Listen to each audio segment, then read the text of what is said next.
الحمد لله نحمده ونصلي على رسوله الكريم أما بعد أعوذ بالله السميع العليم من الشيطان الرجيم بسم الله الرحمن الرحيم والذين سعوا في آياتنا معاجزين أولئك لهم عذاب من رجز عليم وَيَرَى الَّذِينَ أُوتُوا الْعِلْمَ الَّذِي أُنزِلَ إِلَيْكَ مِنْ رَبِّكَ هُوَ الْحَقُّ وَيَهْدِي إِلَى صِرَاطِ الْعَزِيزِ الْحَمِيدِ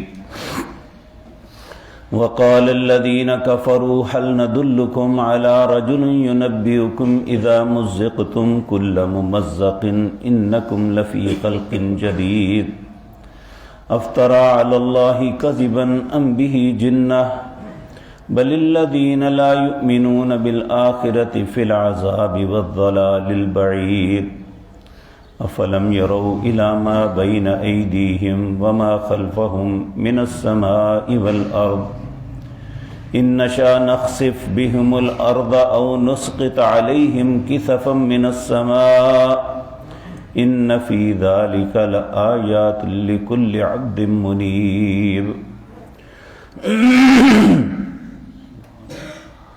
حضرات محترم، کل کی مجلس میں اس سورت کی ابتدائی آیات کے متعلق گزارشات کی تھی کہ اس سورت کا آغاز ہوتا ہے الحمدللہ رب العالمین. الحمدللہ، تمام تعریفیں اللہ کے لیے ہیں. پھر یہ بتایا کہ کیوں تعریف اللہ کے لیے ہے، تو اس کی صفات کا تذکرہ کیا کہ اللہ مالک اپنی ذات کے اندر کیا قوتیں اور قدرتیں رکھتی ہیں. لیکن بہت سے لوگ دنیا میں ایسے ہیں جن کے ذہنوں میں کجروی ٹیڑھا پن ہوتا ہے. ان کی زندگی بھر کوشش یہ ہوتی ہے کہ جو بھی بات ہے اس کی مخالفت کرنی ہے، خصوصاً اللہ کی آیات کی. اور یہ اس زمانے کی بات نہیں تھی. آج بھی آپ وہ لوگ جو اپنے آپ کو ترقی پسند کہتے ہیں یا سیکولر ذہن رکھتے ہیں، وہ اللہ کا کوئی بھی حکم ہوتا ہے اس میں کتنی ہی دانائی، عقل مندی اور جائز بات نظر آتی ہو، انہوں نے ہر صورت اس کی مخالفت کرنی ہوتی ہے. ابھی آپ نے پچھلے دنوں دیکھا کہ وہ خواتین کا ایک مارچ ہوا جس میں بہت ہی بیہودہ کپڑے پہن کے خواتین نکلی.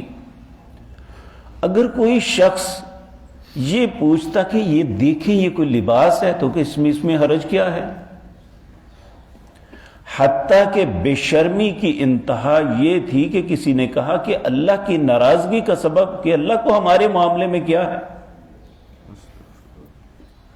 یعنی انتہائی بیہودگی. شاید کفار مکہ نے اتنی دلیری کے ساتھ اللہ رب العزت کے کسی حکم کی مخالفت نہیں کی ہوگی جتنی آج نام نہاد مسلمان کر رہے ہیں. تو یہاں اللہ ان کے متعلق فرماتے ہیں والذین سعوا فی آیاتنا معاجزین، وہ لوگ جو کوشش کرتے ہیں ہماری آیات کو نیچا دکھانے کا،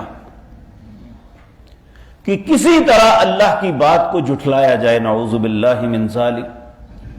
اس کے رسول صلی اللہ علیہ وسلم کے طریقے کے متعلق اعتراضات لگائے جائیں. تو اللہ فرماتے ہیں والذین سعوا فی آیاتنا معاجزین، جو لوگ کوشش کرتے ہیں ہماری آیات کو نیچا دکھانے کے لیے، اولئک لہم عذاب، ان کے لیے عذاب ہے من رجز علیم، توڑ دینے والا دردناک عذاب ہوگا. اللہ ہم سب کو اپنی اور اپنے نبی کی مخالفت سے بچائے. یہ بدترین دنیا کا جرم ہے. یہ وہ بات ہے جسے اللہ رب العزت قطعاً برداشت نہیں کرتے. اور دیکھیں کہ بعض لوگ غلط فہمی میں ہیں کہ اگر کسی کو اللہ مہلت دیتا ہے تو شاید اس کی رضامندی کی علامت ہے۔ جب کوئی انسان سرکشی اور بغاوت کرتا ہے تو اللہ اسے مہلت دے دے تو یہ اللہ کی انتہائی ناراضگی کا سبب ہوتا ہے۔ اللہ رب العزت یہ چاہتے ہیں کہ یہ جو کرنا چاہتا ہے کر لے تاکہ میں اسے دردناک عذاب عطا دوں۔ اللہ ہم سب کو اپنی سرکشی اور بغاوت سے محفوظ رکھے۔ پھر اللہ فرماتے ہیں وَيَرَى الَّذِينَ أُوتُوا الْعِلْمَ، اور تو ان لوگوں کو دیکھے گا جنہیں اللہ نے علم عطا کیا۔ علم سے مراد یہ نہیں کہ اس نے کوئی کالج میں، اسکول میں یا مدرسے میں 16 جماعتیں پڑھی ہوں گی۔ ہر وہ شخص علم والا ہے جسے حرام و حلال کی تمیز ہے، جو اپنے رب کی قدر کرتا ہے، جسے اپنے رسول کی حرمت اور عزت کا خیال ہے، یہ علم والا ہے۔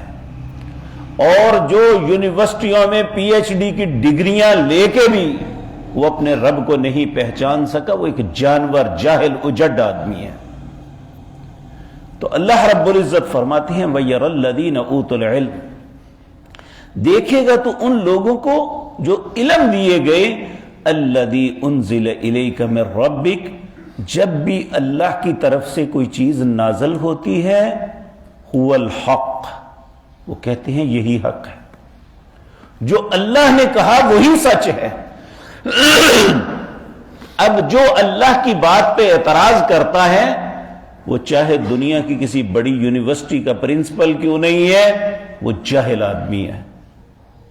اور ایک آدمی اپنا نام بھی لکھنا نہیں جانتا لیکن اللہ رب العزت کے حکموں کو سچ تسلیم کرتا ہے، وہ صاحب علم ہے۔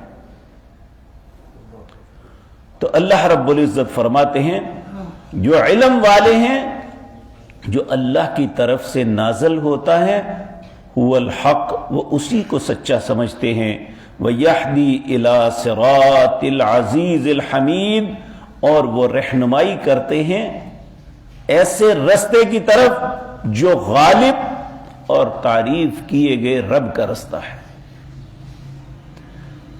اور پھر کافروں کے متعلق کہا وَقَالَ الَّذِينَ كَفَرُوا، اور یہ کافر دیکھیں، اہل علم کہتے ہیں یہ اللہ کی طرف سے جو نازل ہوا وہ حق ہے، اور کافر الٹا کیا کہتے ہیں، هَلْ نَدُلُّكُمْ عَلَى رَجُلٍ يُنَبِّئُكُمْ، یہ بندہ جو تمہیں خبریں دے رہا ہے نا، یعنی اشارہ ہے نبی کریم صلی اللہ علیہ وسلم کی طرف۔ حالانکہ بدبخت اپنی انفرادی مجلسوں میں یہ بات کرتے تھے کہ انہوں نے کبھی غلط بیانی نہیں کی۔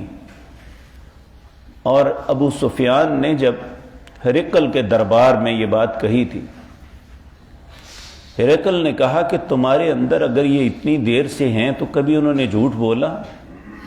انہوں نے کہا ہم نے کبھی نہیں دیکھا کہ نبی کریم نے جھوٹ بولا صلی اللہ علیہ وسلم۔ تو پھر اس نے ایک بات بڑی عجیب کہی، اس نے کہا جو شخص لوگوں سے جھوٹ نہیں بولتا وہ اللہ پہ جھوٹ باندھے گا؟ اس کا مطلب ہے وہ سچے ہیں۔ اس نے اس کی باتوں، کتاب الایمان کے اندر یہ لمبی حدیث ہے کہ اس نے کئی 20 باتوں کا سوال کیا، کیا اس کے آباء و اجداد میں کوئی بادشاہ تھا؟ کہا نہیں۔ تو کہا پھر وہ اسے بادشاہت کی تمنا کیسے ہو سکتی ہے؟ تم کہتے ہو اقتدار کے لیے کرتا ہے۔ تو اللہ رب العزت یہاں یہ بات فرما رہے ہیں وَقَالَ الَّذِينَ كَفَرُوا هَلْ نَدُلُّكُمْ عَلَى رَجُلٍ، یہ کافر کہتے ہیں یہ جو شخص خبریں دیتا ہے آپ کو، اِذَا مُزِّقْتُمْ كُلَّ مُمَزَّقٍ، جب تم ٹکڑے ٹکڑے ہو جاؤ گے، ہڈیاں الگ ہو جائیں گی، اِنَّكُمْ لَفِي خَلْقٍ جَدِيدٍ، تم ایک نئی مرتبہ پیدا کیے جاؤ گے۔ کہتے ہیں افطرا علی اللہ الکذب، یہ اللہ پہ جھوٹ باندھ رہی ہے، نعوذ باللہ من ذالک، یا ام بہ جنہ، یا ان پہ جنون، نعوذ باللہ آپ پہ پاگل پن ہے۔ جبکہ یہ ان کا دل یہ بات کہتا تھا کہ رسول اللہ صلی اللہ علیہ وسلم کی ذات مطہرہ ایسی نہیں ہے۔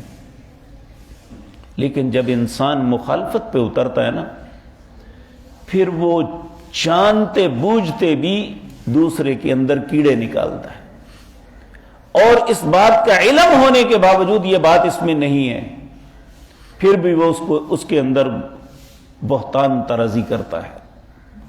یہی بات کفار مکہ نے کی۔